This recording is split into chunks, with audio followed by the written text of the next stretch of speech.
welcome to Crimes Through Time, a weekly snapshot of crime history. In 1947, the UK, still reeling from the effects of the Second World War, faced the harshest winter on record. Thick snow covered the country for weeks, causing a national shortage of coal as people tried to keep their homes warm. In the city of Sheffield, on Saturday the 8th of March, around 2:30 p.m, two young boys, Peter Johnson and Ronald Higgins, were exploring the bomb-damaged buildings in search of firewood. As they entered a building in Spring Street, located just 50 yards from the busy Bridge Street bus station, they spotted a woman lying face down in the opposite corner of the room. Panicked, the boys ran to the bus station to fetch her help, unaware that she had already passed away some time prior. The traffic controller sent for the ambulance and the police. It was clear to the officers from the Central Police Office that she had been the victim of murder, strangled with her own headscarf. The only evidence at the scene was a large boot print in the snow next to the body. The lady was familiar to the police and was quickly identified as Edith Simmonite, a lady of the night aged 27. For the last 6 to 7 years, she had resided in the women's-only West Bar Green hostel and was well known in the local public houses where she plied her trade. The landlord at the hostel, Charles Fisher, told the police that Edith had gone out on the Friday night and did not return. He hadn't seen her since. Officers started to piece together her last known movements. They knew that she was in the company of several men throughout that Friday, and they worked towards identifying and questioning each one. They appealed for information from the cinema and theatre-goers, believing that Edith and her killer would have walked past those queuing outside the venues around 9 p.m, as they made their way to find a private place amongst the bomb-damaged buildings. One of the men questioned was 38-year-old miner William Spedley. He admitted that he had been in Edith's company that night, but insisted that he had walked her to the hostel and then left at 10:15 p.m, and he hadn't seen her since, a story that he stuck to despite being questioned several times. The case began to grow cold, and 6 weeks passed. Then, on the 9th of May, William arrived at Doncaster Police Station and requested to speak to Detective Sergeant Naylor. There is no explanation for this. The police were at a dead end, and William was not under suspicion. He told an interesting story. On the Friday night, at 10:15 p.m, when he walked Edith to the hostel, he now remembered seeing her leave in the company of a man walking towards Bridge Street.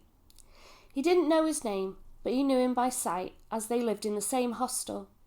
He described him as, quote, a long-haired Irishman. The man later confessed to William that he had killed Edith and that he was fleeing to Rhyl in Wales. William continued. He had received a letter from the man asking to meet him the following Monday in Rhyl. He had no explanation as to why he hadn't told the police earlier, nor could he produce the letter. But the police paid him £3 for the information and promised him £7 more if he kept the meeting with the man in order for them to secure an arrest. That Monday, Naylor and William travelled to Rhyl, but the man didn't show up. They stayed until Tuesday and began making inquiries in an attempt to trace the mysterious man. When they were in Colwyn Bay, out of the blue, William told Naylor, quote, I killed her. He had known Edith for months and was a regular customer. He was cautioned, read his rights, and he dictated a statement detailing what had happened, which he then signed. The statement read, quote, I went out of the Sun Inn with Edith Simmonite on the 7th of March at 10 p.m, and I was talking to her at the bottom of the hostel steps. She was nagging at me. I went down Spring Street at about 10:15 p.m. I went into an old building in Bridge Street. I then got hold of her scarf and pulled it tight, but I didn't mean killing her. She had the scarf around her neck and I pulled it tight in a single knot. I took the scarf around the top of her head, but I cannot remember whether I tied the ends or not. Suddenly she dropped back and stopped struggling. I got back to the hostel around 11:20 p.m. The reason I did it was that she had given me a disease and was always tantalising me. My intention was to frighten her so that she would keep away from me. I was getting fed up. I had a letter from an Irishman last Wednesday to go and see him at Rill, outside the Yorkshire Miners' Convalescent Home. This man was at the hostel on the 9th of March 1947, and I told him I had killed Edith. I also told Matthew Frayne the same day. What I have written is the truth. I am not pleading guilty to murder, but I admit that it was me who killed her. It was also discovered that late on the Friday night of Edith's death, William had sent a telegram to his sister Doris Butler in Doncaster saying, quote, "Come Saturday morning, urgent, brother in terrible trouble."